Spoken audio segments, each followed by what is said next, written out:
The hum is the first thing you learn to love. Down here in the guts of the station, the perpetual thrum of the vapor condensers and the great chugging heart of the atmospheric processors is a lullaby. It's the sound of life, of air being scrubbed, of water being wrung from the void. For 20 years, that hum has been the only partner I've ever needed. The thick, pearlescent fog that blankets the catwalks is my home. The condensation that slicks every surface and runs in constant rivulets down the bulkheads is my trade. My name is Kale, and I am a moisture farmer. A fancy title for a glorified plumber, maybe, but my work keeps this city in the sky breathing. My rig, the water strider, trundled along the grated walkway with a familiar clanking gait. Its sensors sniffed the air, logging humidity gradients and pressure differentials. My job today was a simple one, a routine check on the condenser arrays in Sector Gamma 7, Deck 12. Just me, my rig, and the endless, damp song of the machinery. "Pressure holding at 97% in Array 4, I muttered into my chest-mounted log, my voice swallowed by the fog a few feet from my face.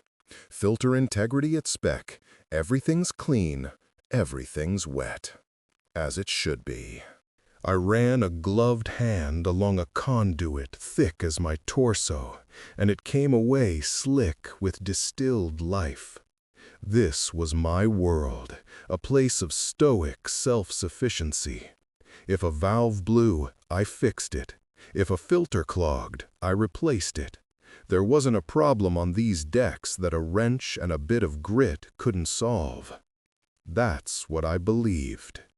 It was another 200 meters down the line that the world began to tilt. The air changed. The thick, wet smell of ozone and recycled water thinned, replaced by a dead, sterile scent, like a tomb opened for the first time in 1,000 years. My rig's wheels crunched. I looked down.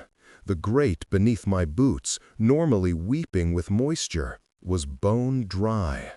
Not just dry, but coated in a film of impossibly fine gray dust that puffed up around my steps. I knelt, touching the powder with a fingertip. It felt like ash, like ground bone. A deep, primal wrongness prickled the hairs on my neck.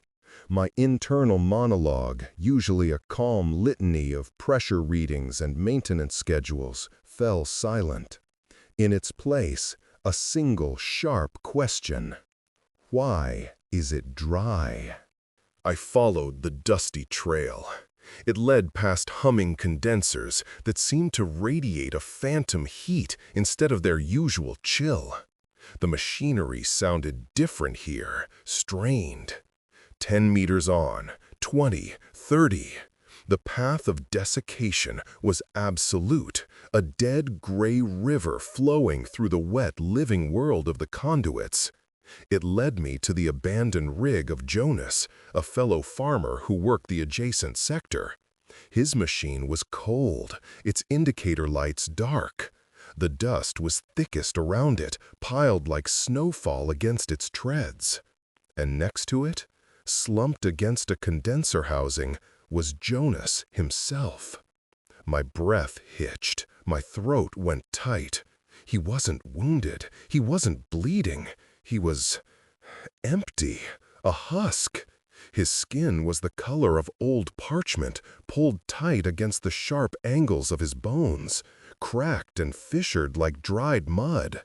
His mouth was open in a silent scream, a black hole in a dusty face.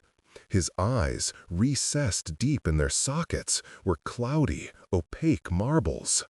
The dust coating his coveralls seemed to emanate from him, as if he himself had crumbled from the inside out. He looked like he'd been left in a blast furnace, but there was no sign of heat, no charring. He had simply been drained. All the water, all the life leached out of him until nothing was left but a fragile shell of a man. The station's familiar hum suddenly sounded menacing, the fog no longer a comfort, but a shroud. The closer, the more she approached, the deeper she was plunging. My heart was a trip hammer against my ribs, but 20 years of training die hard. Panic is a luxury you can't afford when a misstep can send you plunging 500 meters into the reclamation vats. I tore my eyes from the shriveled thing that was once Jonas and backed away slowly, my rig's motor a shrill whine in the sudden, terrible silence. The hum of the station was still there, but I couldn't hear it anymore.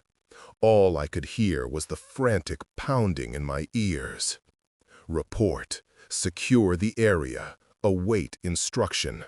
The words from my certification course surfaced through the shock, a lifeline of cold procedure in a sea of terror. I scrambled back the way I came, my boots leaving clean, dark footprints in the unnatural dust.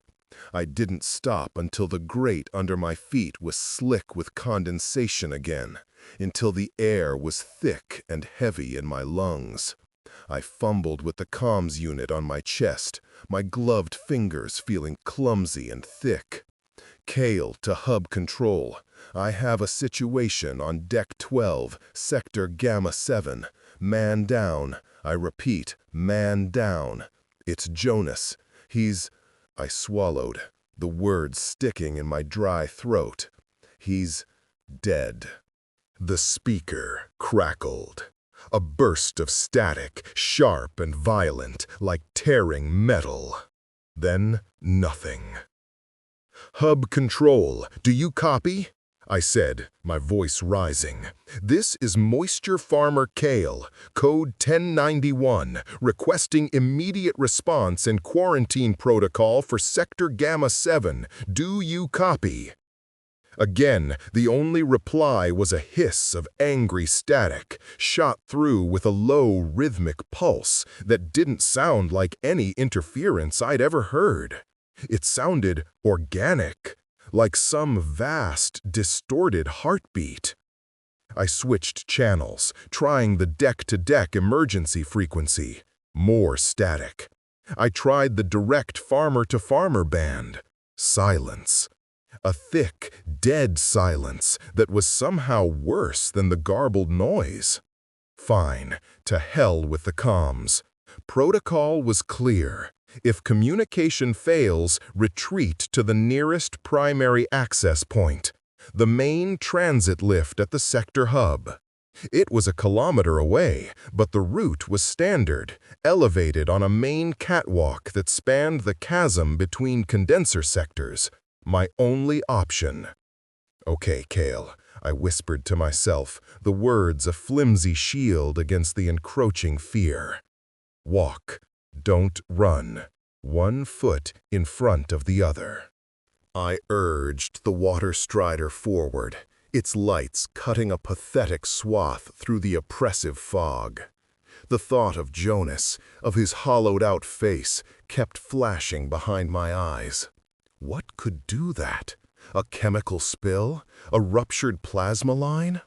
Nothing in my technical manuals described death by drying. It was a primal fear I couldn't quantify, a monster my logic couldn't touch. The catwalk loomed out of the mist, a broad highway of grated steel. I could see the soft green glow of the hub's directional lights far in the distance, a beacon of safety. I was halfway across when a shape in the fog gave me pause. It was a tangle, a dark knot in the clean lines of the bridge. As I got closer, the metallic, ozone scent of a plasma torch hung in the air, but it was cold, stale. And then I saw it. The catwalk didn't connect. A 20-meter section in the middle was gone, sheared away in a brutalistic snarl of twisted girders and melted decking that drooped into the abyss below. The edges of the gap were scorched and blackened, but not from any recent fire.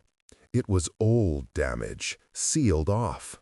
Yet, my last route map, updated just this morning, showed this path as clear.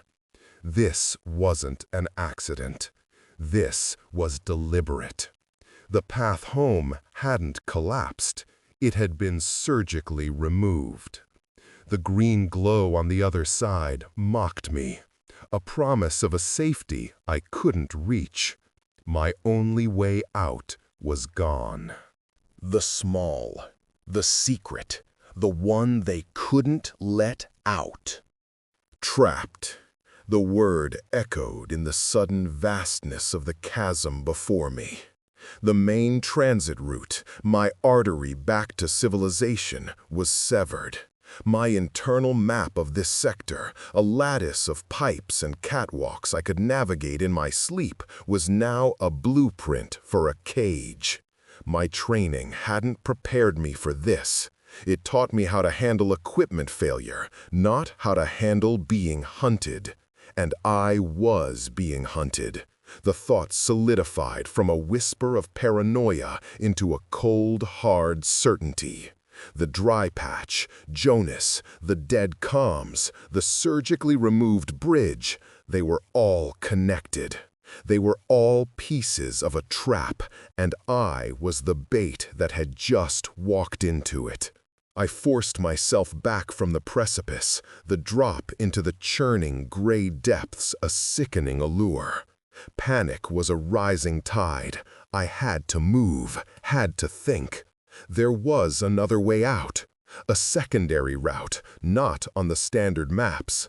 A series of maintenance shafts and narrow pressure conduits that snaked through the lower levels. Dangerous, yes, but they terminated at emergency airlock Gamma 7 Delta. It was a last resort, meant for catastrophic depressurization events, but it led out to the station's outer shell service corridor. It would work. The descent was treacherous. I abandoned the water strider. It was too bulky for the crawl spaces I needed to navigate. With just my toolkit and headlamp, I slipped through access hatches and shimmied along coolant pipes slick with algae. The air grew thicker, hotter. The ambient hum of the upper decks was replaced by the groaning of ancient machinery and the slow, rhythmic thump of the primary water pumps, a sound like a giant's labored breathing. For an hour, I moved through this forgotten underbelly, my world reduced to the 10-foot circle of my lamp's beam. My fear was a constant companion, a cold knot in my stomach that tightened with every strange drip and metallic echo. Finally, I saw it. The dull gray gleam of the airlock door, recessed into a concrete bulkhead. It was a meter-thick slab of reinforced durasteel, a symbol of absolute safety. A wave of relief so potent it made my knees weak washed over me. I was almost out. As I drew closer, my light caught something on the door's surface. A bright splash of color in the monochrome world of the lower decks. Red. A freshly painted symbol, stark and wet-looking against the weathered metal. A circle with 3 jagged lines intersecting in the center. The station-wide code for a Class 4 biohazard. Below it, stenciled in black, were the words, "Quarantine Protocol Engaged. Do not open." My heart sank into my boots, freshly painted. This wasn't a standing warning. This was new. My gloved hand went to the access panel. I keyed in the emergency override code, my fingers shaking. The panel beeped once, a flat, dead tone. Access denied. I tried again. Access denied. A final horrifying message scrolled across the tiny screen. Seal engaged externally. Command-level authorization required. Engaged from the outside. The full, terrifying truth of my situation crashed down on me. I wasn't just trapped by an unfortunate series of accidents. I had been deliberately sealed in. Someone on the outside, hub control, the station authorities, someone knew what was in here with me. They knew about the thing that turned Jonas into a dusty husk, and their solution wasn't to send help. Their solution was to lock the door, paint a warning on it, and leave me to die. The concrete walls seemed to press in, the air suddenly too thick to breathe. The groaning of the pipes was no longer the sound of the station's lifeblood, but the slow digestion of a creature that had just swallowed me whole. I was not a survivor awaiting rescue. I was a specimen in a jar. They knew that once they broke in, the full truth would come out. Ignorance was a death sentence. Standing before that sealed door, with the weight of my quarantine settling on me like a physical shroud, I knew my technical manuals were useless. A wrench couldn't fix this. A self-reliant attitude couldn't patch this hole. I needed information. I needed to know what was locked in here with me. If I was going to die, I refused to die blind. My mind raced, flipping through the mental blueprints of the deck. Substation. There was a maintenance substation 2 levels up, near the collapsed catwalk. An old, dusty nerve center that monitored the sector's environmental controls. It was rarely used, mostly automated, but it had a direct terminal link to the station's main network. It was a long shot, but it was the only shot I had. The climb back up was fueled by a cold, sharp anger that burned away the edges of my fear. They had left me here. They had sacrificed me. The thought was a repeating drumbeat in my head. I moved with a reckless efficiency I didn't know I possessed, scaling service ladders and shimmying through vents. When I reached the substation's locked door, I didn't bother with the keypad. I jammed the tip of my plasma cutter into the maglock mechanism and burned it out with a savage hiss of molten metal. The room smelled of stale, static-charged air and dust. Banks of outdated computer terminals lined the walls, their screens dark. I found the main console and powered it on. The boot-up sequence was painfully slow, the machine groaning to life after years of disuse. I bypassed the low-level security prompts easily. My own clearance codes, though useless for the airlock, still worked on these older systems. I was in. I searched for any file related to Sector Gamma 7 from the last 48 hours. Memos, maintenance requests, work orders. Most of it was standard bureaucratic noise. Then I found it. A flagged security file. Title: ENV Anomaly, G7, Deck 12. My hands hovered over the keypad, a new kind of dread settling in. This was it. I opened the file.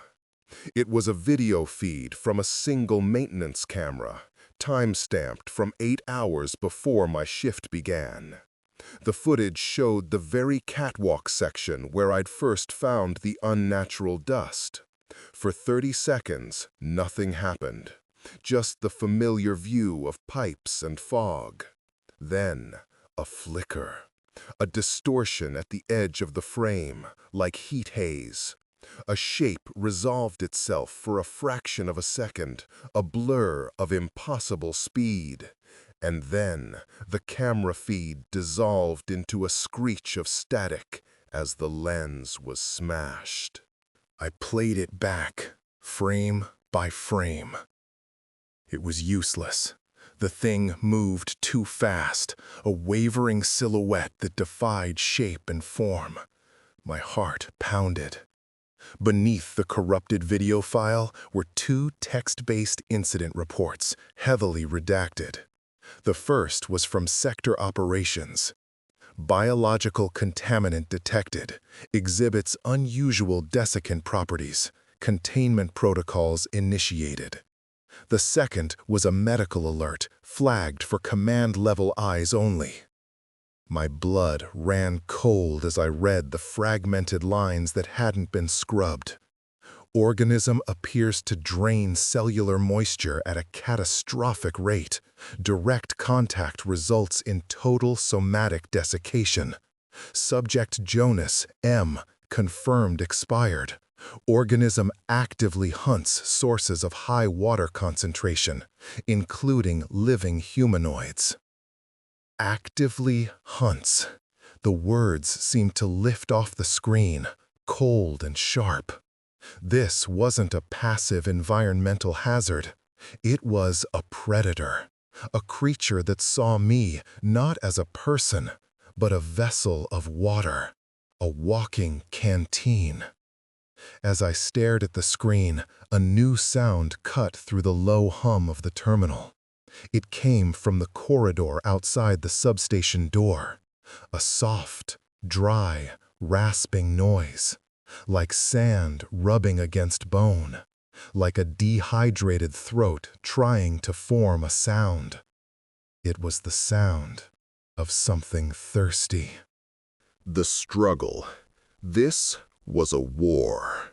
The rasping sound slid under the substation door and wrapped itself around my spine. It was a patient sound, an exploratory one. The sound of something testing the air, tasting the humidity my living body was exuding into the corridor.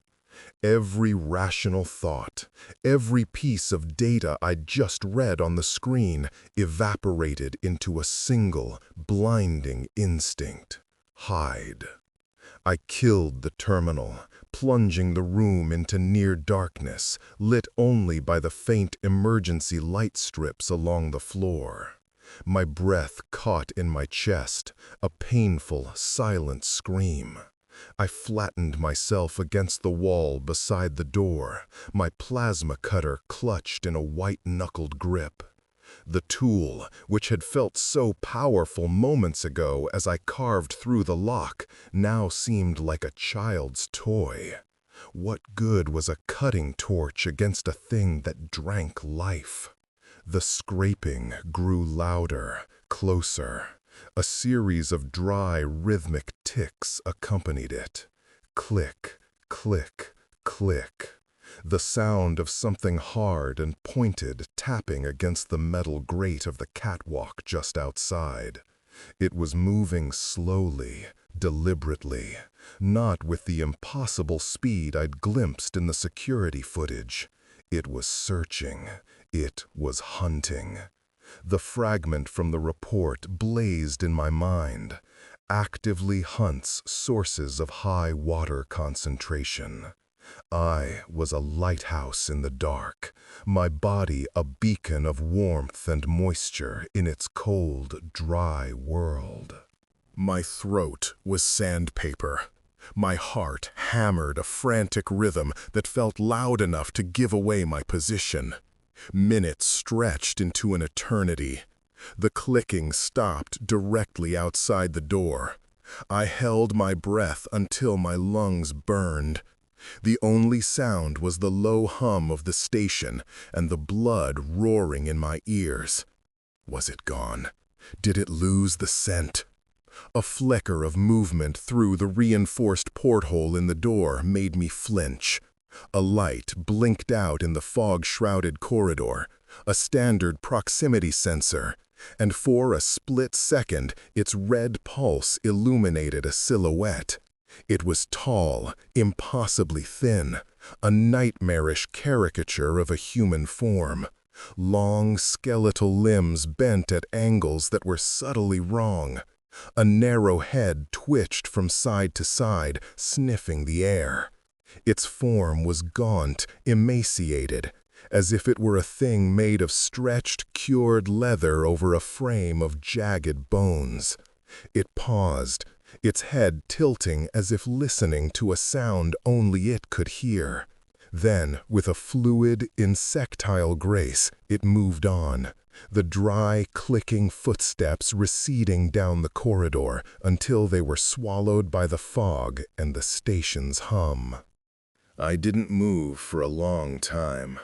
I sagged against the wall, a wave of nauseating relief leaving me weak and trembling. The sight of it had been worse than anything I could have imagined.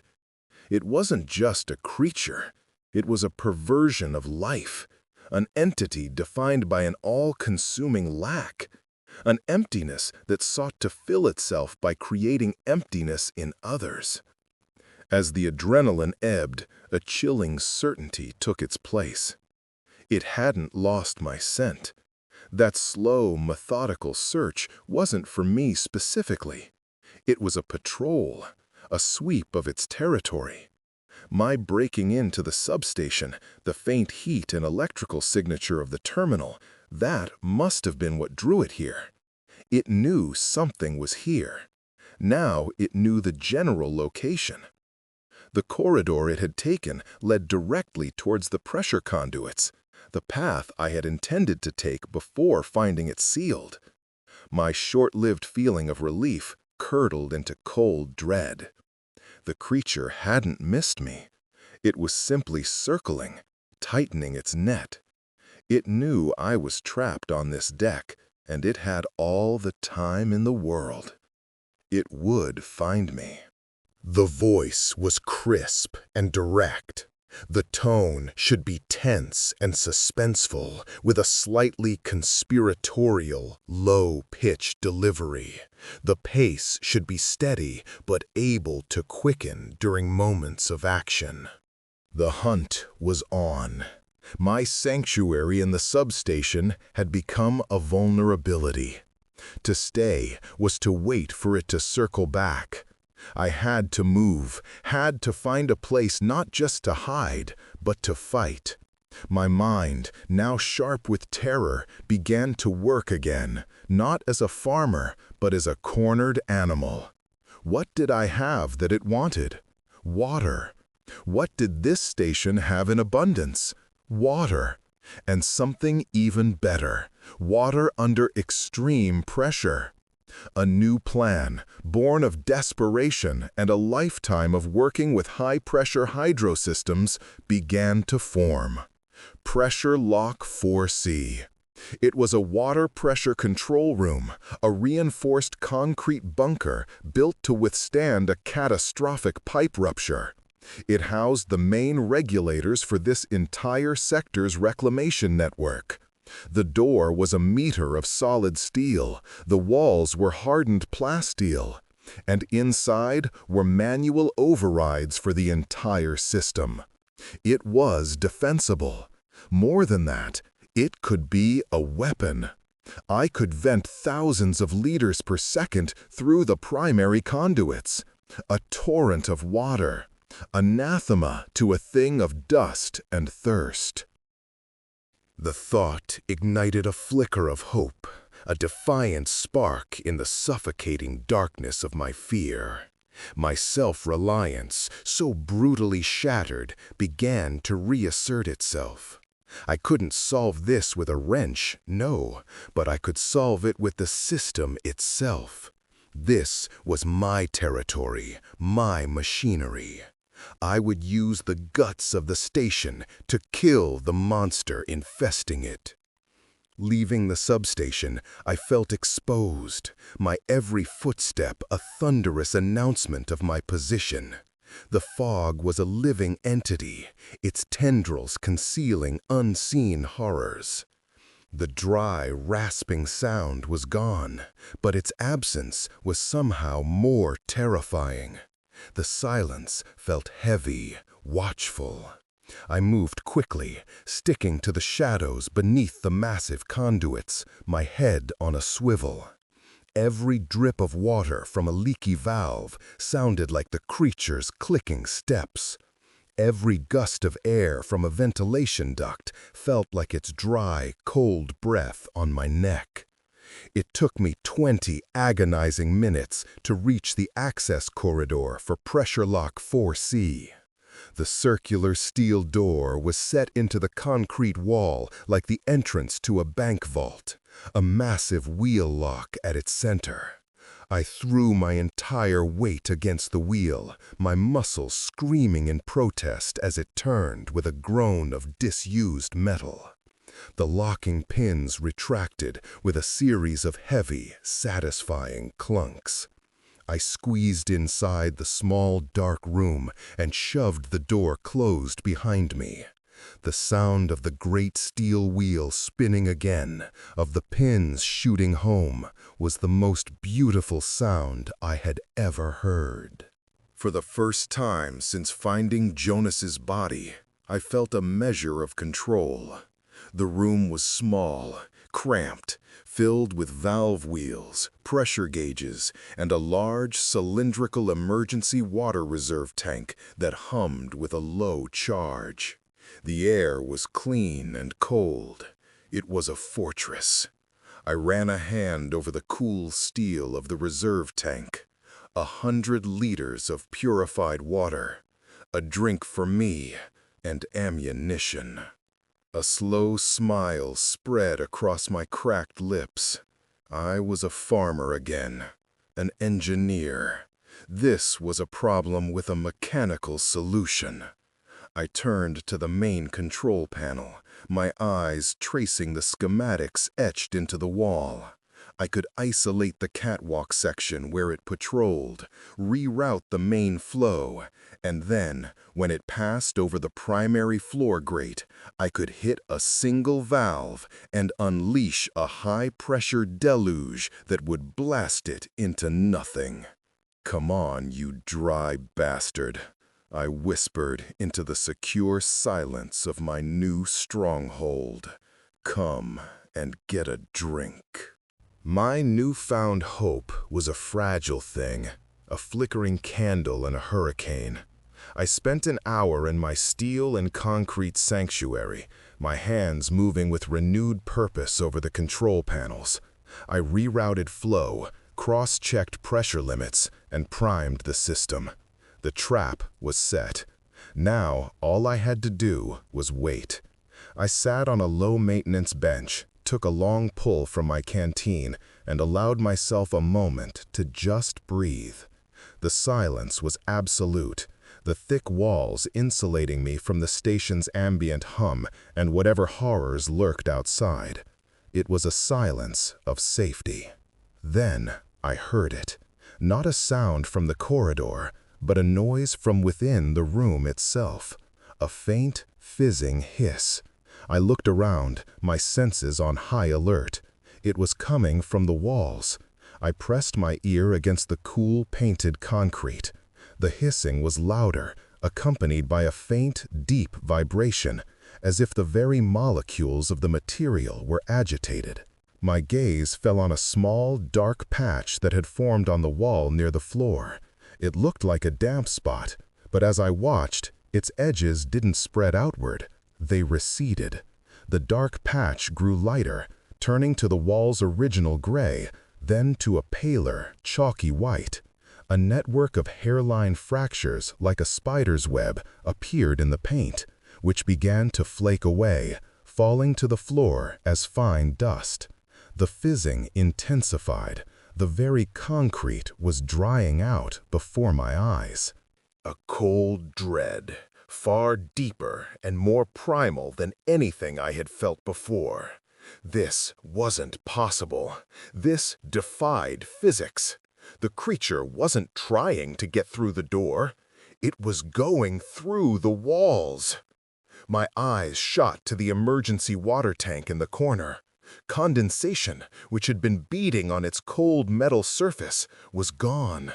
A high-pitched, vibrating hum came from the tank, and the water level indicator, a simple floating gauge on its side, began to visibly drop. Centimeter by centimeter, the water was vanishing. It wasn't leaking onto the floor. It was simply leaving, siphoned through the steel, through the concrete, pulled by an unseen, unstoppable thirst on the other side. Panic flared hot and sharp in my chest. My weapon, my fortress, it was all being dismantled on a molecular level. I lunged for the main control panel, my hands flying across the valve controls. The pressure gauges, which had been holding steady in the green, were now all plummeting. The needles quivered and dropped into the yellow, then into the red. 80, 60, 30. The pressure in the entire sector was being bled away. The water leached from the system by this desiccant parasite. My plan to blast it with a torrent of water was useless. By the time I could trigger the purge, there'd be nothing left but a trickle of steam. The air in the room grew thin, dry, and painfully hot. The moisture was being sucked out of the very atmosphere. My throat felt like it was coated in dust. My skin tightened and my lips began to crack.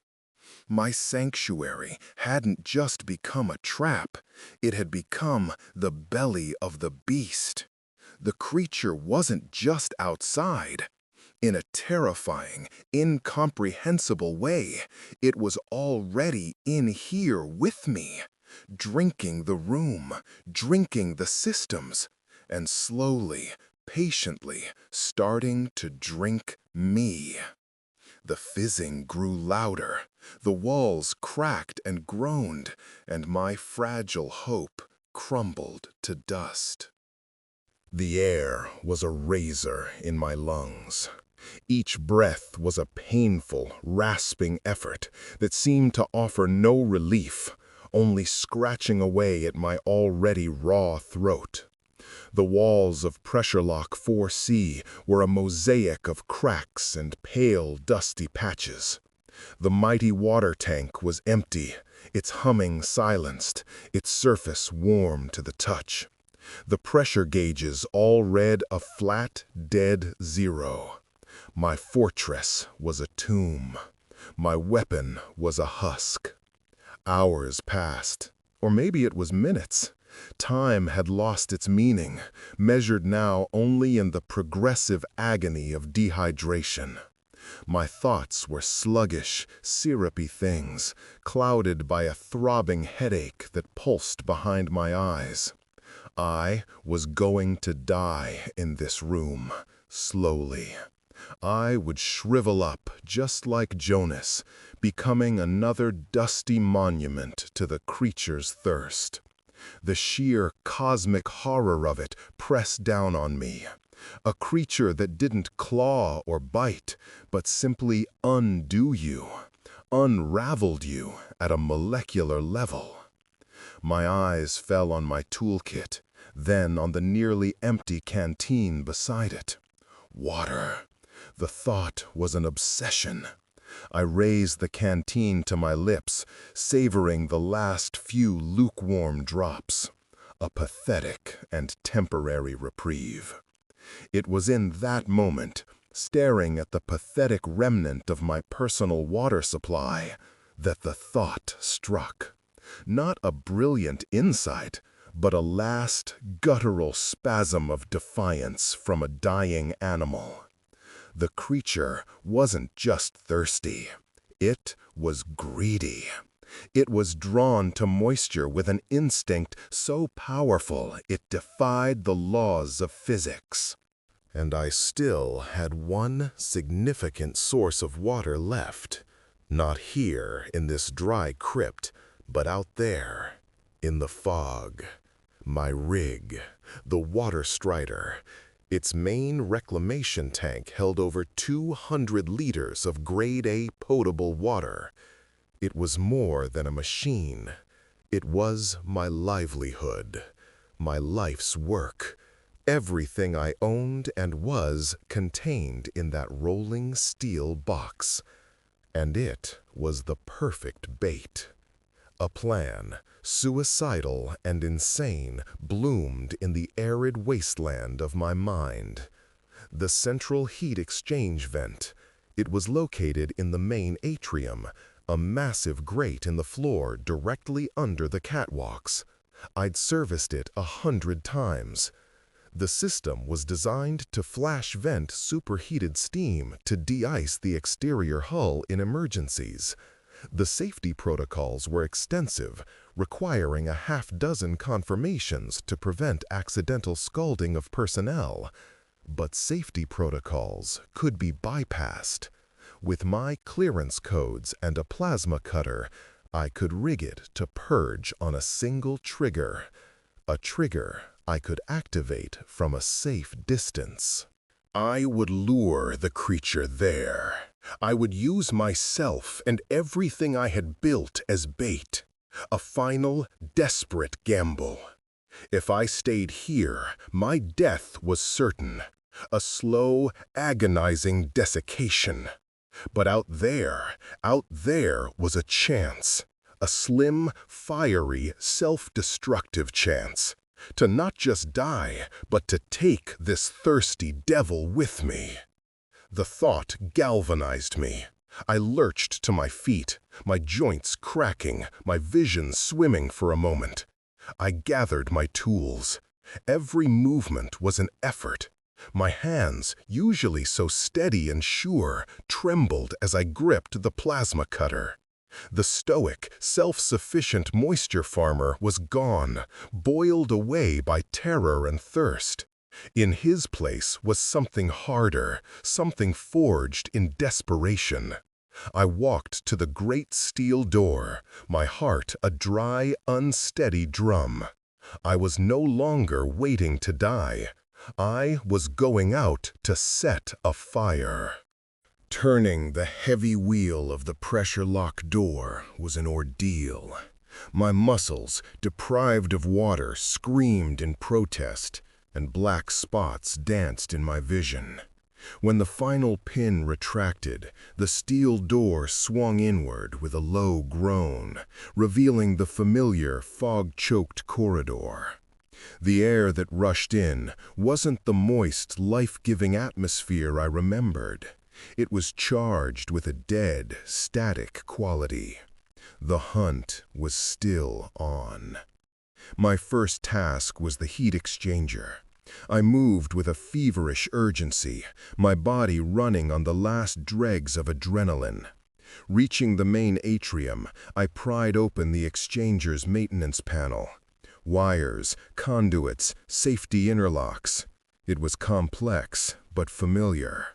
My hands, though clumsy with dehydration, knew the work. I stripped back casings, rerouted power relays, and fused the primary purge valve's trigger to a remote receiver I stripped from my rig's diagnostic kit. One press of a button, and this entire section of catwalk would be engulfed in a hellstorm of 400-degree steam. My work was sloppy, dangerous. A single slip of the cutter, and I'd have flash-boiled myself right here.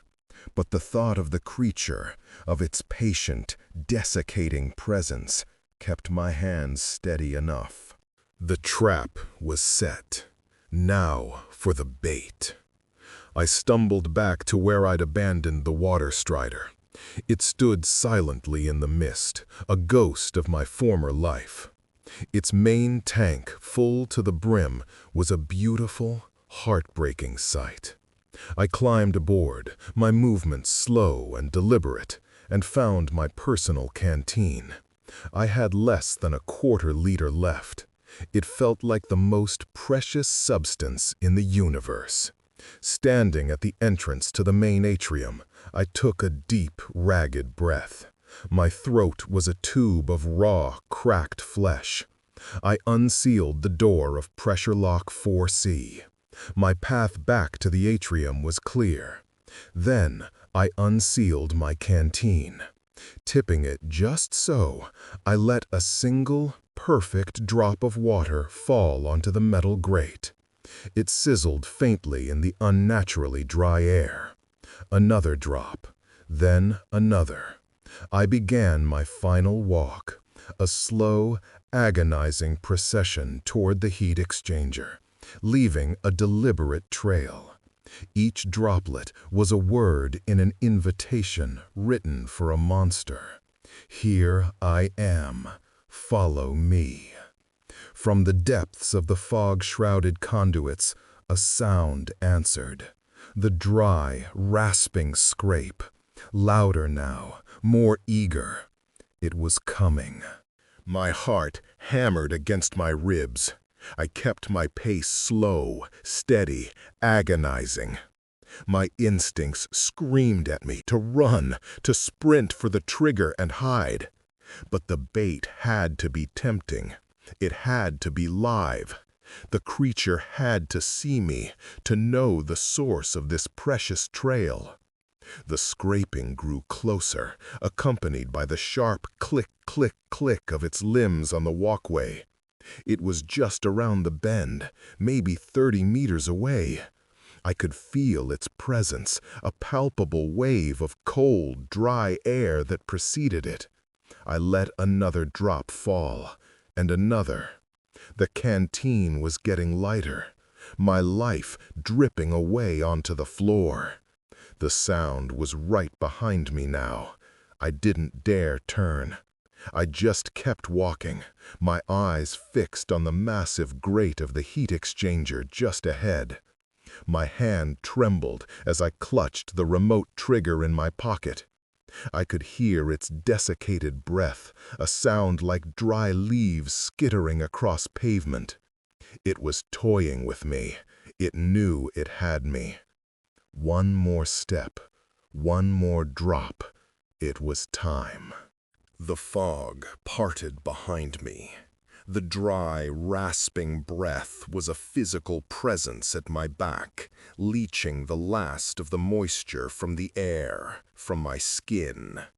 Time seemed to slow to a crawl.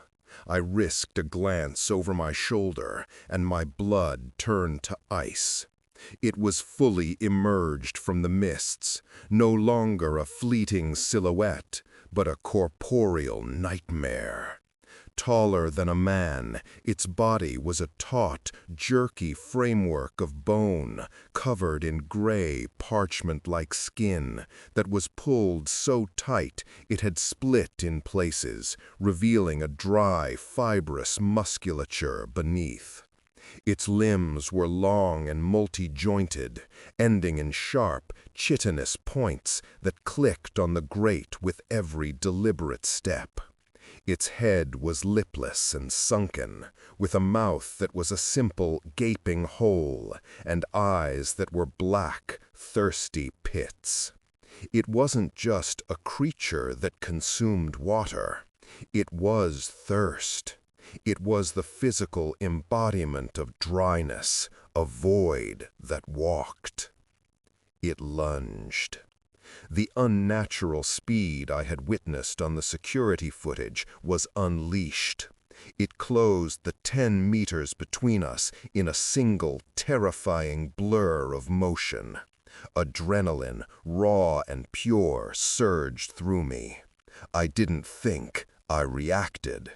I threw myself sideways, my body screaming as I crashed onto the hard metal walkway. A clawed talon sliced through the air where my head had been, striking the railing with a shriek of scraping metal. My hand closed around the canteen.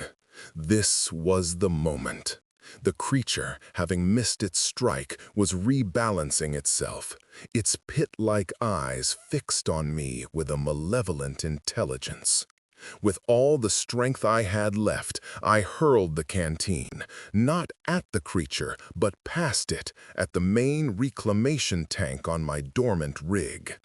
I had weakened the seals earlier, a final, heartbreaking act of sabotage. The canteen struck the primary valve with a dull clang. It was enough. The sabotaged joint fractured, and with a great groan of stressed metal, the tank split open. 200 liters of pure water gushed onto the atrium floor, cascading through the grate of the heat exchanger. The creature's reaction was instantaneous and absolute. It forgot me entirely. Its head snapped toward the sound of the spilling water, a low, guttural chittering noise issuing from its dark maw. It was the sound of pure, ecstatic desire. It threw itself upon the puddle, its gaunt frame bent over the grate, its head lowered as it began to absorb the water with a sickening, slurping hiss. The precious liquid vanished on contact with its skin, turning to steam as it was drawn into that desiccated body. That was my chance. My thumb found the button on the remote trigger. I didn't hesitate. I slammed it down. For a heartbeat, nothing happened. Then, a deep, deafening roar erupted from below. The entire catwalk shuddered as the purge valve opened. A column of pure white, superheated steam exploded from the grate with the force of a geyser. It engulfed the creature in an instant. There was no scream, only the violent, deafening hiss of water meeting incredible heat, and the horrifying, wet crackle of the creature's body flash boiling from the inside out.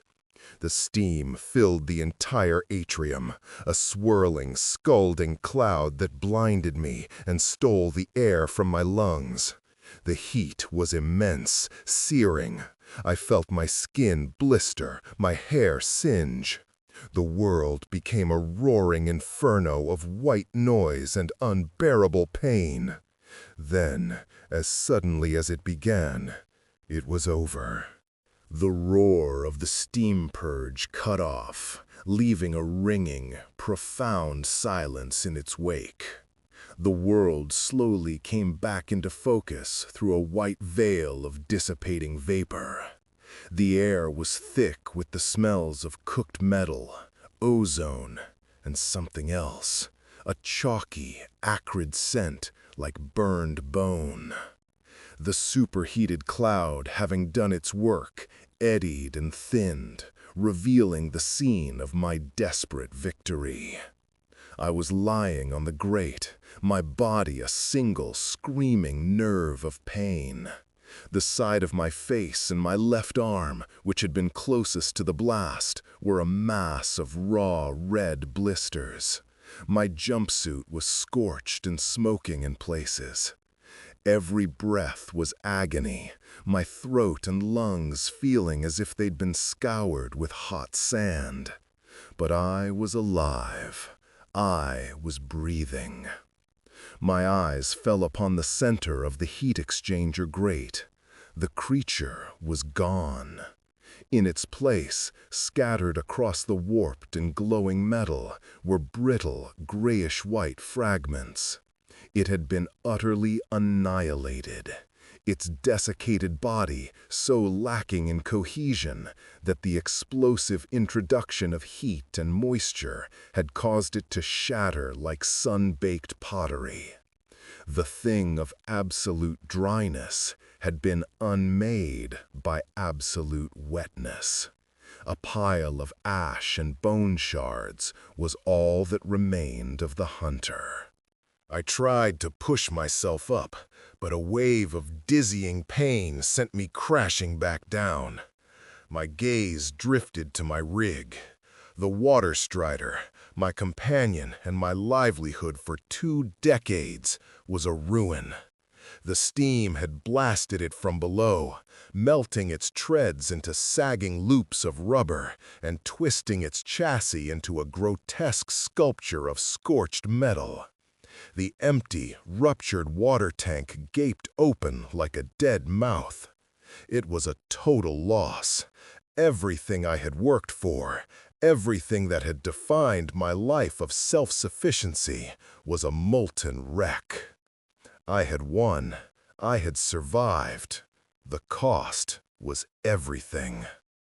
A single sound cut through the hiss of cooling metal, my own ragged, painful breathing.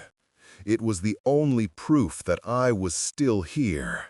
Lying there on the searing grate, surrounded by the ghosts of my past and the ashes of my enemy, I felt an overwhelming sense of emptiness. The primal fear was gone, burned away by the steam, but it had left a vacuum. I wasn't Kyle, the moisture farmer, anymore. That man, with his quiet pride and his simple, ordered world, had died here. He died with Jonas, died when the airlock sealed, died when he rigged his entire life to blow.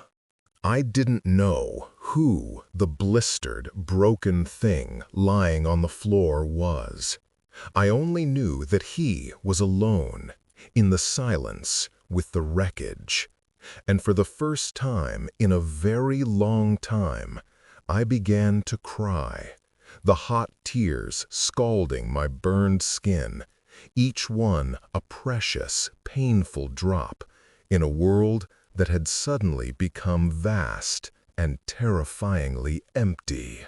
Weeks later, the world was no longer fog and grime, but the sterile, antiseptic white of a medbay. The sharp beeps of a vital signs monitor had replaced the familiar hum of the conduits. My physical burns were healing, the angry red flesh slowly giving way to pale, glossy scar tissue that pulled tight across my arm and cheek. The doctors said I was lucky. They talked about skin grafts and recovery timelines. They didn't know what luck was.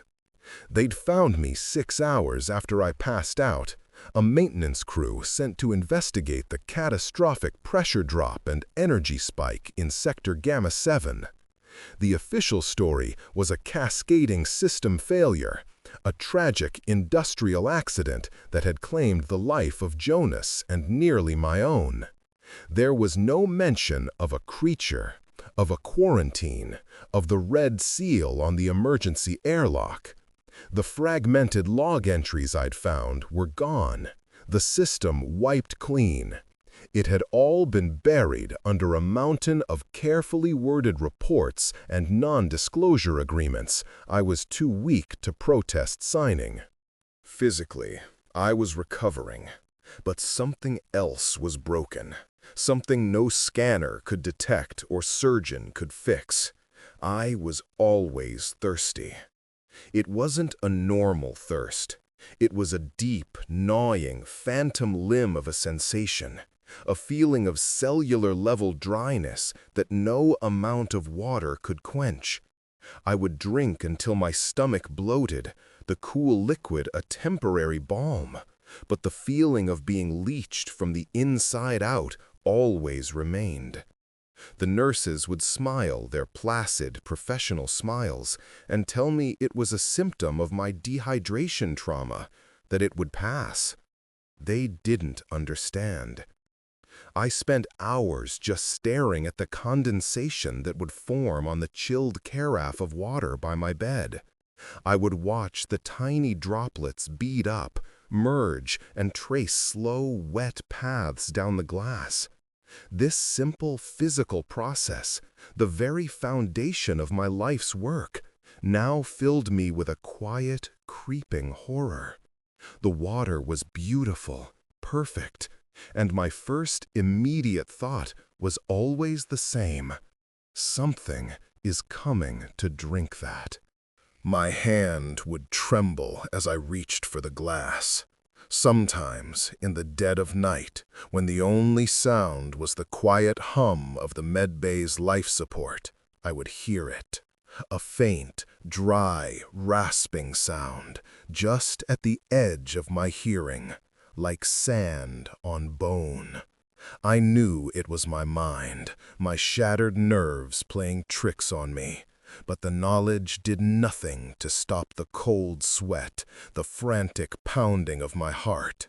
The monster was gone, blasted into ash, but its thirst remained, a permanent echo branded into my soul. One afternoon, a young doctor came in to check my dressings. She set down a cup of water, and as she did, her hand brushed against the cold condensation on my carafe. She flinched, pulling her hand back. "So cold," she laughed, wiping the moisture on her uniform. But for a split second, I didn't see her recoil from the temperature.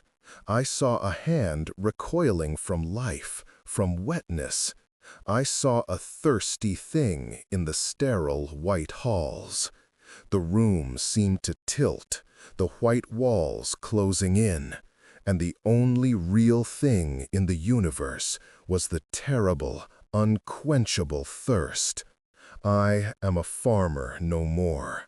I am just a man, haunted by a puddle, forever listening for the sound of something coming to drink me dry.